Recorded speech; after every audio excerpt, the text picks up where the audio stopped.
You were out at OTAs, and I know you wrote about this. What are some takeaways from the OTAs that you had? Felton was a big one, sort of how they're going to use him and the different roles for him, and the fact that they're already expanding that. So they're throwing a lot at him right away. And that's something this coaching staff has never been scared to do. They did it with Jedrick Wills last year. They're doing it with Felton this year.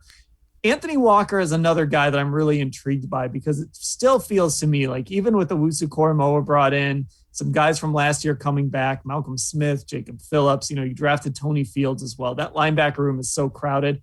I still feel like you brought in Anthony Walker for a reason, and that's to be sort of the hub of the linebacking group. And he's going to be the guy most likely wearing the green sticker. He'll play a lot of snaps. I think the middle of this defense is going to revolve a lot around Anthony Walker. And he sort of became the forgotten man because you did add all these pieces and everybody falls in love with the draft picks and some of the big name free agents.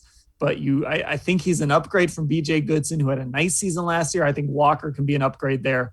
And I think we're going to see a lot of him on the football field this year. For all the talk of the other linebackers, I think everything revolves around him in that group.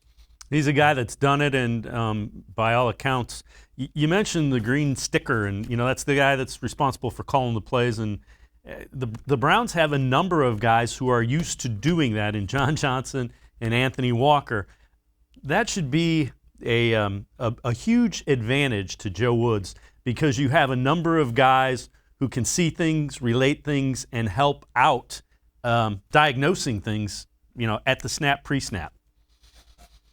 Yeah, and it's really important at the safety position. Like you mentioned with John Johnson, it's really important to have that guy who's kind of behind everything and can point out what he's seeing and can line guys up correctly. So now you've got Anthony Walker in the middle who has that ability. And I would assume he's going to wear the green sticker, but who knows? Maybe it is going to be John Johnson. But the thing is, those two guys will be on the field a lot. There's a chance there's going to be games where those two guys play every single snap, especially John Johnson, where he plays every single defensive snap.